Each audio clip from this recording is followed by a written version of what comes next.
channel. I'm Alexa. Today we're making Irish soda bread. I've measured out all my ingredients and I recommend that you do so too. You can find a full list of ingredients and measurements in the link in the description. Remember to watch the video first so you can be prepared. First, I'm going to make my buttermilk substitute. If you have buttermilk already, you can skip this step. In order to make it, you combine vinegar with milk and let it curdle. I use apple cider vinegar, but you can use distilled white vinegar also.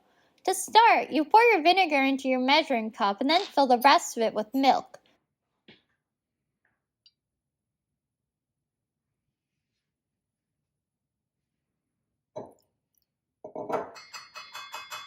Because we need 1 2/3 cups for this recipe, I'm going to fill 2/3 a cup separately and then put all the vinegar into my 1 cup to make it easier.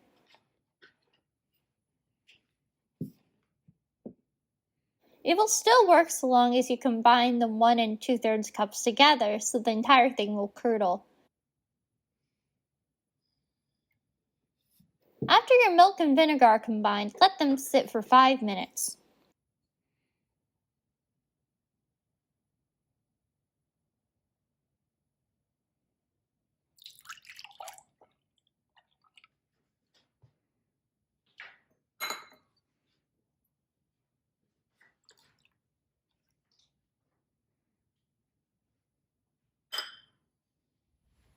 Next, I'm going to sift together my flour and baking soda. If you don't have a sifter, you can use a wire whisk or a fork.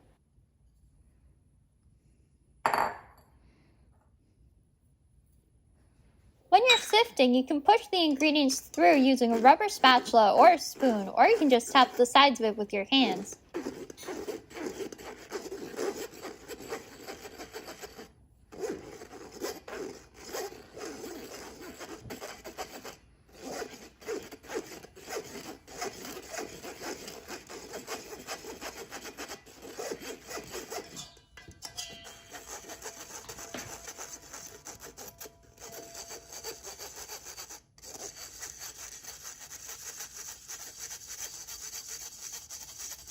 If your sifter has a stand, you should tap the sides of your sifter after it looks like all the ingredients have fallen through to make sure no ingredients are stuck. Today, I'm not using a sifter with a stand, so I don't have to do this step. Now, I'm going to add in my sugar and salt and whisk them to combine them with my other ingredients. If you don't have a whisk, you can use a fork, as I'm doing.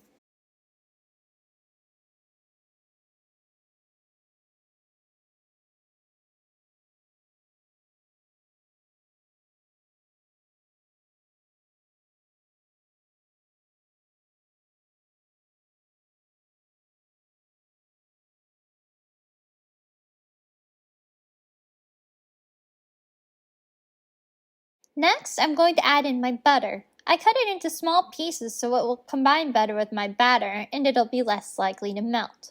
We don't want our butter to melt because the chunks will create steam pockets with our bread when it bakes.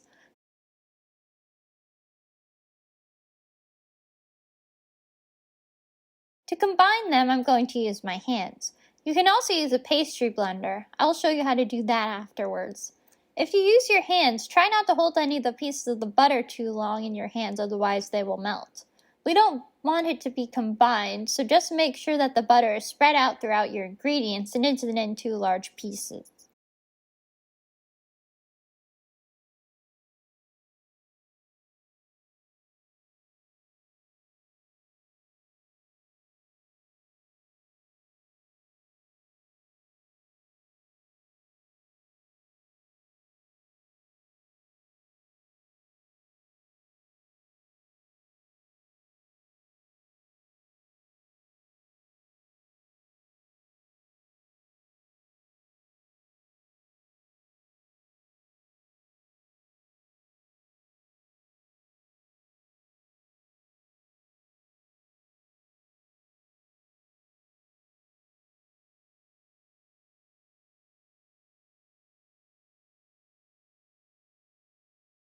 If you use a pastry blender, all you need to do is press down on your dough to cut the butter into smaller pieces and combine it with your batter.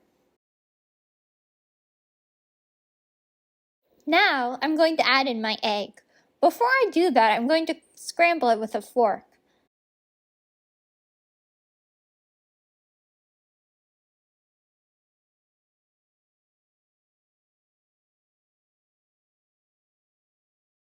I'm going to put it into my buttermilk and quickly whisk that together with my fork.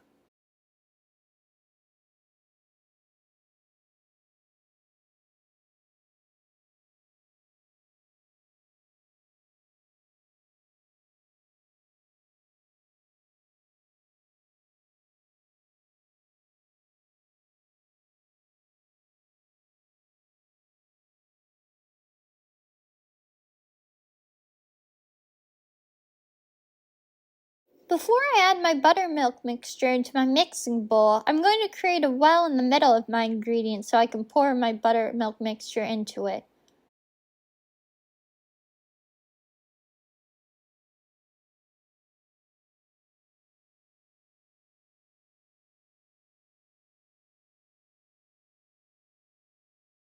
To mix this together, I'm going to use my rubber spatula to combine my ingredients. Remember that we don't want to overmix our dough, so it doesn't have to be perfect. We still have another ingredient to add, so the dough will have more time to mix when we add it in.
It looks great, so now I'm going to add in my currants. You can also use raisins.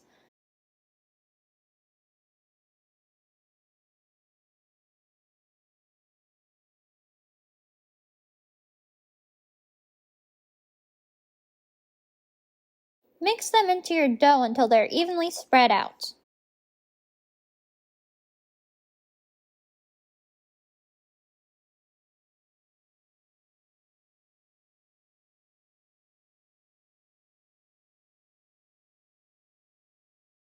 My dough looks great, so now I'm going to move on to shaping my bread.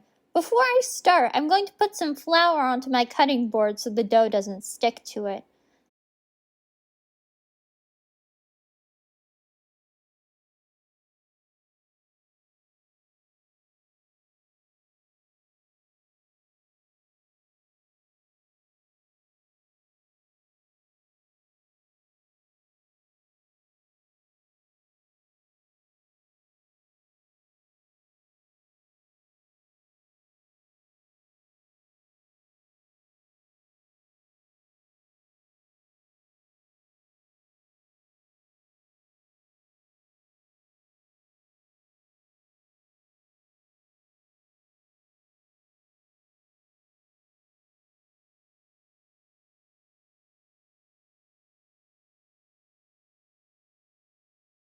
The dough is really sticky.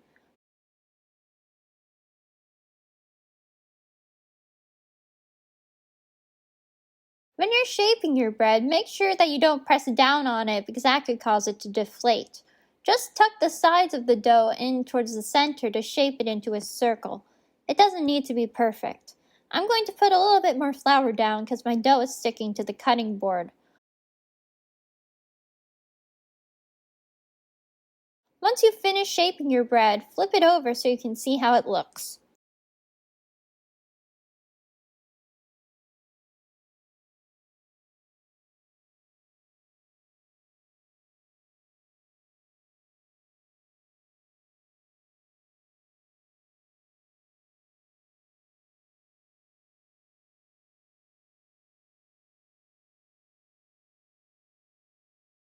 Now I'm going to put my bread onto my baking sheet.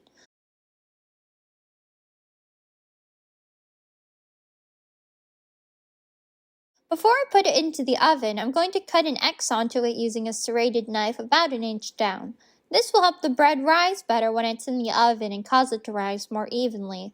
Although this is more prevalent when making a yeast bread as it will prevent the bread from bursting open while in the oven, it is helpful with our Irish soda bread also. Next, I'm going to put my bread into the oven. My oven's preheated to 425 degrees Fahrenheit. My bread took 25 minutes to bake. I'd recommend setting a timer for 20 minutes and then setting another timer for a few more minutes after that if it's not done yet. When the bread is done, it'll make a hollow sound if you knock on it. It should be dark golden brown in color. I'm going to put my bread on a cooling rack so it can cool. And our bread is done and looking delicious. Please let me know what you thought of the video in the comments and how the recipe went for you. Don't forget to like the video and subscribe so you can see when new videos are added. Thank you and happy early St. Patrick's Day.